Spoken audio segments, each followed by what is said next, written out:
Alright, well, I don't know how good this is going to sound today. We're doing a mic check. We're doing a mic check, baby! Yeah! Alright. So, I'm mic checking. Check micing. Figured I'll do some video logging. Try it out. See how it goes. I'm on my Triumph Street Triple R 2014 model. Okay, so let's talk about the drift camera. The drift camera is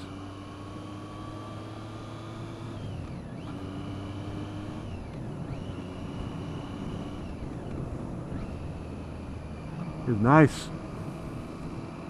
This is my second time using it, and the microphone didn't really come out that great the first time. I think I had it too. I had that filter piece that goes on top, I had that off, so it didn't really sound that great. This is my round 2 testing, but the video quality has been perfect. So what should we talk about today? Figure I'll talk about a few things. One, I got a brand new bike. What this guy's gonna do. Got a brand new bike, and I wanted to talk about what my rationale was for buying this bike versus another bike, and kind of tell you my story. So, I used to have, my first bike was back when I was in college, and it was I knew I always liked sport bikes. Let me start there. And obviously they're the cool bikes when you're, in college and you're young. I fell in love with those street bikes,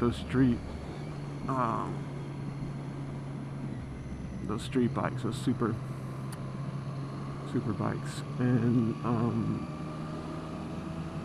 as far as like the look, those have always been my favorite. So back then, when I first got a bike, my first bike was a Triumph TT600, and it was an awesome bike. I loved it. The style of it was beautiful. Back then, just felt like you were getting something that was not just another jack bike, but you felt like you were getting an exquisite bike that had some character, had some nice lines in it, had some European flair, and you just knew you were getting a prestige brand.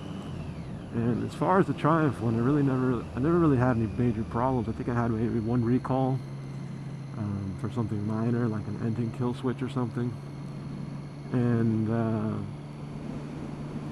but other than that, I think it always was a pretty stable bike. I didn't have it for very long. I only had it for maybe a couple thousand miles max, and I just ended up selling it because I wasn't using it enough, and I would always be intimidated by driving it because everyone would always, kind of tell you that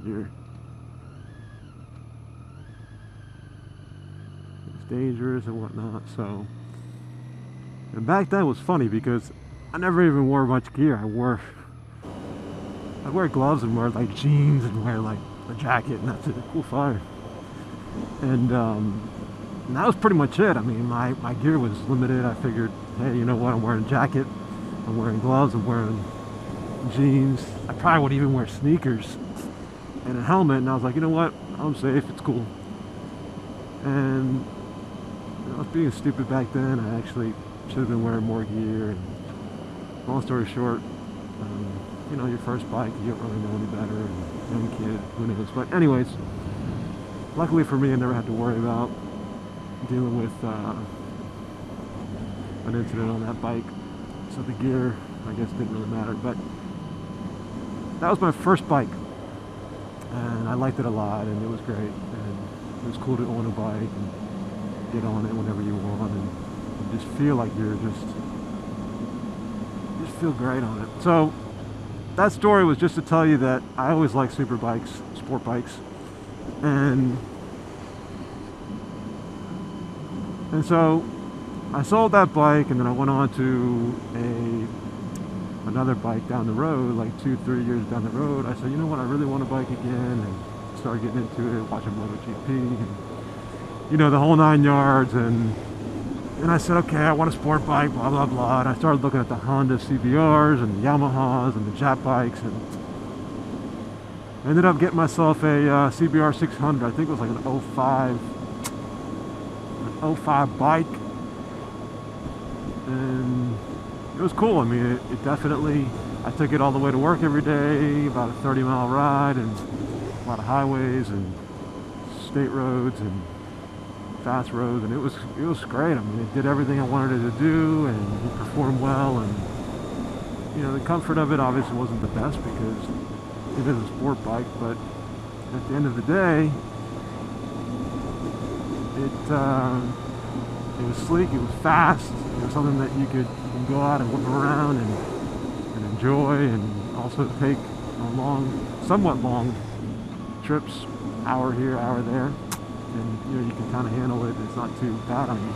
So anyways, with that said, I had that bike for a few years, maybe a couple of years, and you know, put a couple thousand miles on it again, maybe 3 or 4, not even.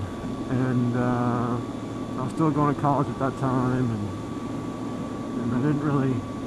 No, actually, I wasn't going to college. I was working, and I guess one day I wasn't using it that much. I would only take it when I wanted to go places. Like, I had to have a place I wanted to go in order to ride it around. And it was like, okay, well, you can't go that many places because, you know, when you're riding, you can only carry so much with you, so you're very limited in where you can actually go. And if you want to buy something or bring something home, you're strapped. So it turned out to be that I wouldn't really take it out unless I wanted to try to like make a trip out of it. And in the end, I could never really find justifications for going and having that limited storage capacity. So I wasn't riding it that much, and it felt like it was just sitting in my garage. So I basically ended up selling it for that reason, just because I wasn't using it enough. Not because I didn't love it, not because I didn't, you know, want to be on a bike or have fun on a bike. Or it was the danger factor, really, and it was the fact that I really couldn't find time to ride it. So I sold it, and now you fast forward like 5 years, and I was watching YouTube videos and basically started getting the bug again and wanting to get on a bike and get that experience again. I mean, I started seeing that Monster bike. I was thinking about it, and the Ducati Monster, and you know, I started seeing reviews on it, and before I knew it, I was getting comparisons to the Triumph Street Triple R, and it was like, okay, I never heard of this bike. Let me see. I knew I had a Triumph before. I knew I loved it, but Street Triple R, okay, let me see. So, as you could probably already know, the Street Triple R was like, every single review was killing it. It was just blowing out the competition. And it ended up being a better bike. I mean, from what I could tell online, it was just overall had great reviews. The only thing that bothered me really was the look. I mean, the lights in the front were not the most appealing when I first saw them, and you know, had a different style to it, and I'm thinking, okay, well, this bike is different, but I mean, it's getting reviewed as like one of the best bikes ever made, and that Triple R engine is something that, you know, was getting high reviews. It's the same engine that's in the Daytona. So, I mean, all in all, it seemed like a pretty cool bike. So started looking at that. I went out to the store and I looked at the Monster and looked at the Street Triple, and you know, both were. I mean, the Daytona was the bomb.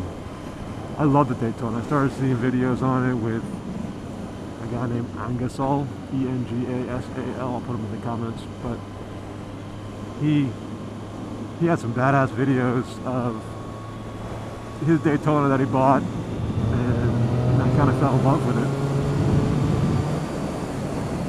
It's kind of windy today. It feels windy.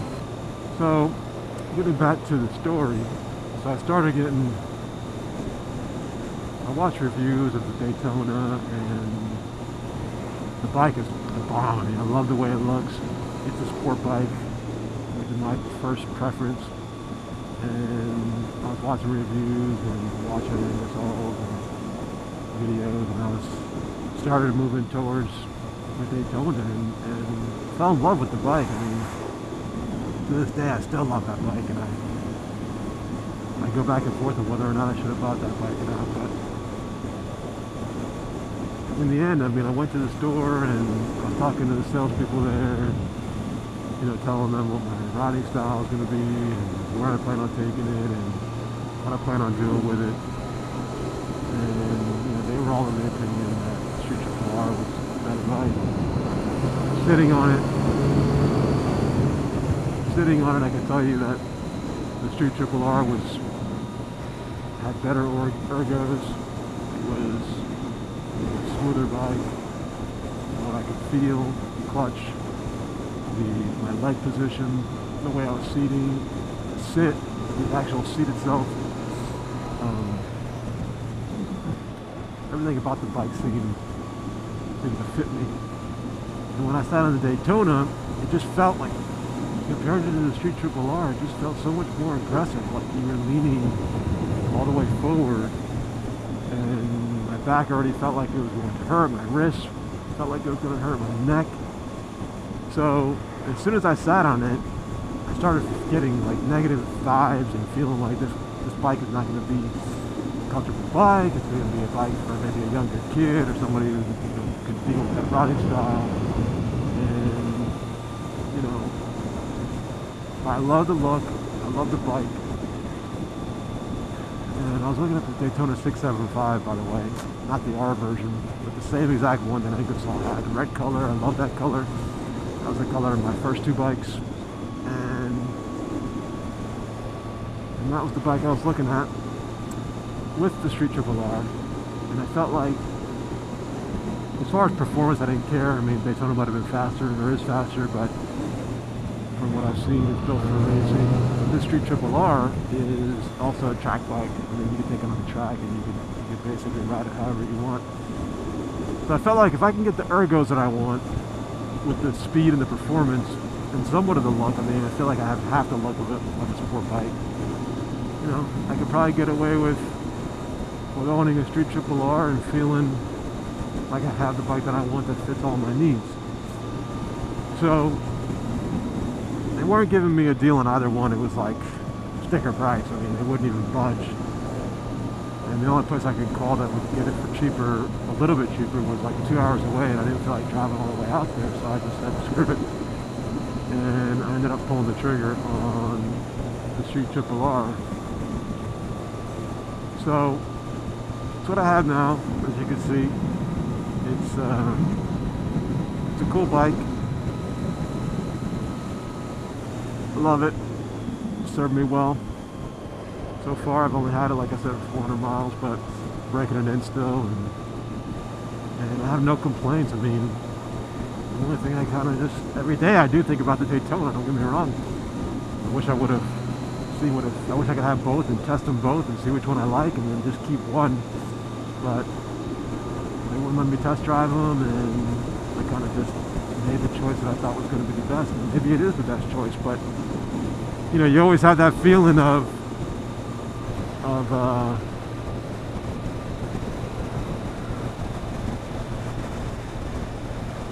you always have that feeling of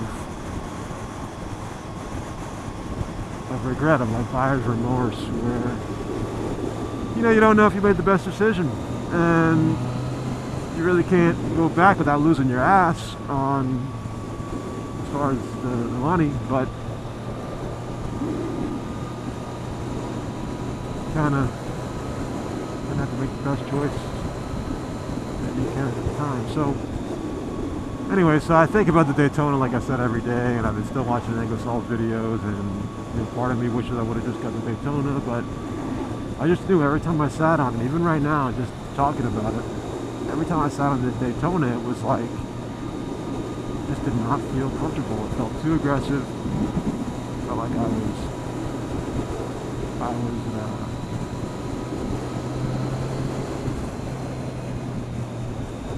felt too aggressive. It felt like I was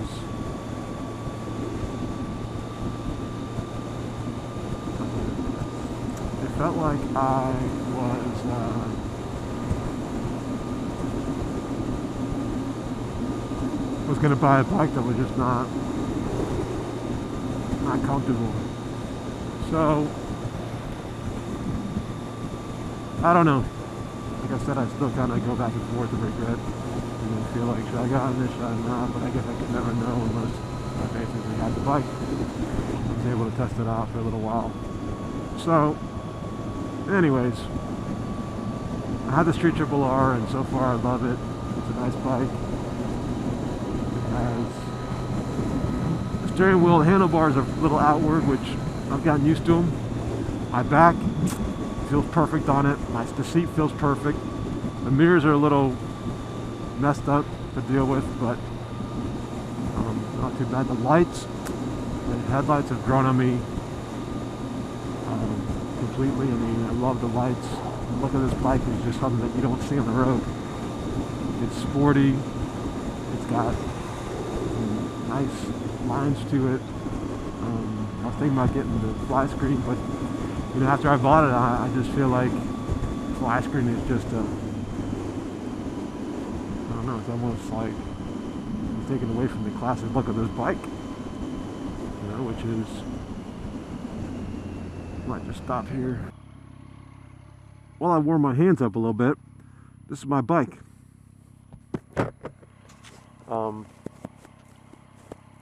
It is, like I said, it's pretty much brand new. Only had it for a couple months, and so far it's serving me right. It is serving me right. I mean, you look at those lines on there, and I mean, it's a beautiful bike. I cannot really ask for anything more.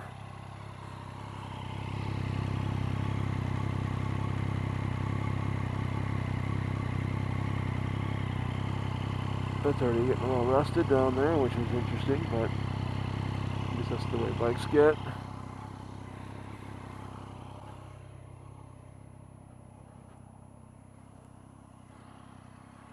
Those are the lights.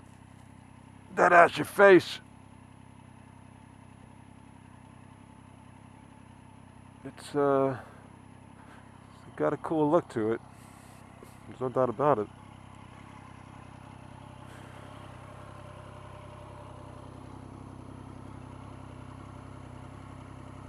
Warm up my hands a little bit.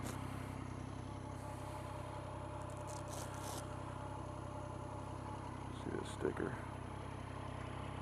on here.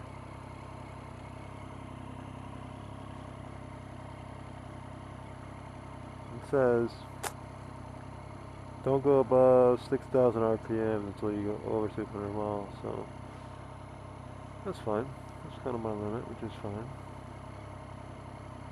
So the braking period is really 1,000 miles, which is it's not a problem.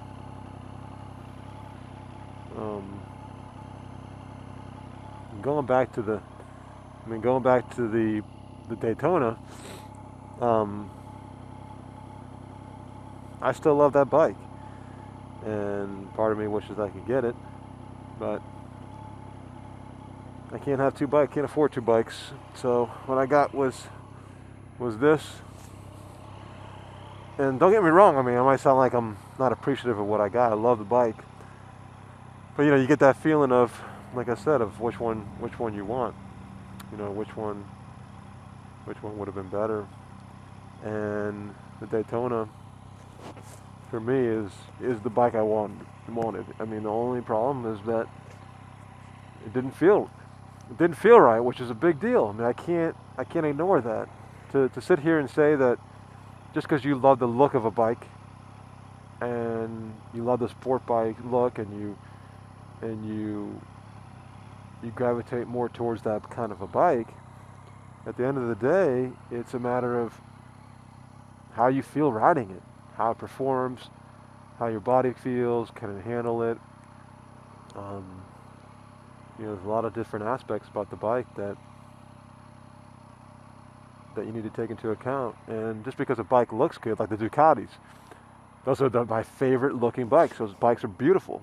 But whenever I've ever sat on one, and I know it's mostly the seat, which you could probably replace, but every time I've ever sat on one, they've always felt super uncomfortable. I mean, 10 times more than the Daytona uncomfortable. But at the end of the day, it's like, do you buy that bike for comfort? Probably not. So people who buy that bike are probably looking to go to the track and maybe do some more with it, but not me. I'm just gonna be riding around town. So, you know, like I said, I don't know if this was. I'm not gonna sit here and say I made the wrong choice. It's just, you know, you look at Daytona versus this bike, and for me, I just love the look of it better. So, with all that being said, you know, maybe one day I'll end up with the Daytona as a second bike, or just trade this out for a Daytona down the road or something. I don't know. I guess we'll have to see. But for at this point, this is my bike, and you know, I have limited time riding it anyway. So I figured, you know, hey, let's just enjoy what we have, right?